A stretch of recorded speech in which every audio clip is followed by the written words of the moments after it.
नमस्कार दोस्तों। Israel Hamas वार के बीच मिडिल ईस्ट में और एक युद्ध की आशंका जताई जा रही है, वो ईरान और इजराइल के बीच। क्योंकि ईरान ने धमकी दे दिया इजराइल को कि इजराइल ने जो उसके एम्बेसी पे जो हमला किया था उसका परिणाम भुगतना पड़ेगा। और इसी बीच अब इजराइल में जो गृह युद्ध जैसा माहौल है, इजराइल अपने घर में ही घिरता हुआ नजर आ रहा है। इजराइल में लाखों लोग सड़क पर आए हुए हैं और प्रधानमंत्री नेतन्याहू के खिलाफ प्रदर्शन कर रहे हैं और उनसे इस्तीफे की मांग कर रहे हैं। आइए हम समझते हैं पूरा मामला क्या है।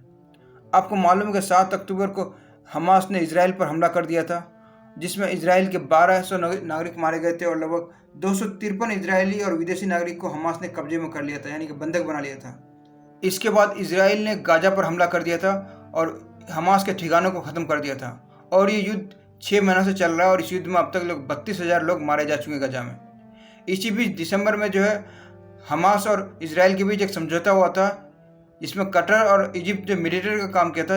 और इसके बाद जो है इस समझौते के तहत जो लगभग 125 लगभग जो है बंधकों को हमास ने छोड़ दिया था इजराइल का, जिसके बाद 130 लगभग बंधक अभी भी हमास के कब्जे में हैं। इसको छुड़ाने के लिए इजराइल जो है गाजा पर हमला किया जा रहा है और एग्रेसिव होके, ताकि हमास जो है दबाव में आकर के बाकी सभी बंधक को छोड़ दी, मगर ऐसा नहीं हो रहा। और इसी बीच कुछ दिन पहले एक मामला नया आया कि IDF इजराइल डिफेंस फोर्सेस को हमास के कब्जे में मौजूद 130 बंधकों में से एक बंधक इलाज काटजी का जो है शव मिला।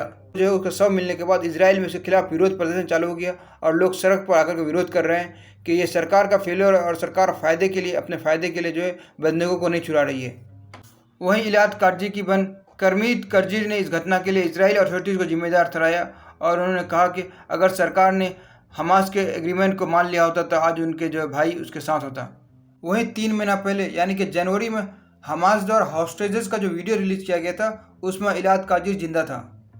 और अभी जो उसका बॉडी मिलने के बाद जो है इजराइल की सबसे बड़ी शहर तिल अबीब में जो है और प्रोटेस्ट ऑर्गेनाइज किया गया और ऑर्गेनाइजर्स ने दावा किया है कि इस प्रदर्शन में लगभग 1 लाख लोग शामिल हुए। वहीं कुछ और लोग जो इसमें अटेंड करने आए थे उन्होंने दावा किया कि 45,000 लोग इसमें आए हुए थे। और ये नया भी सरकार के खिलाफ नया प्रदर्शन चालू हुआ हाल ही में। प्रोटेस्टर्स प्राइम मिनिस्टर नेतन्याहू से इस्तीफे की मांग कर रहे हैं और हॉस्टेजेस जो भी हमास के कब्जे में उसे जल्द से जल्द छुड़ाने की मांग कर रहे हैं और साथ ही जल्द इलेक्शन कराने की मांग कर रहे हैं। वहीं इस प्रदर्शन के दौरान एक घटना हो गई जब एक कार ने जो है क्राउड्स के ऊपर गाड़ी चढ़ा दिया, जिसमें कम से कम 5 लोग इंजर्ड हो गए। पुलिस ने हालांकि ड्राइवर को अरेस्ट कर लिया है। वहीं प्रदर्शनकारियों को कंट्रोल करने के लिए पुलिस को पानी चलानी पड़ी और जो लगभग 16 प्रदर्शनकारियों को इस दौरान अरेस्ट किया गया।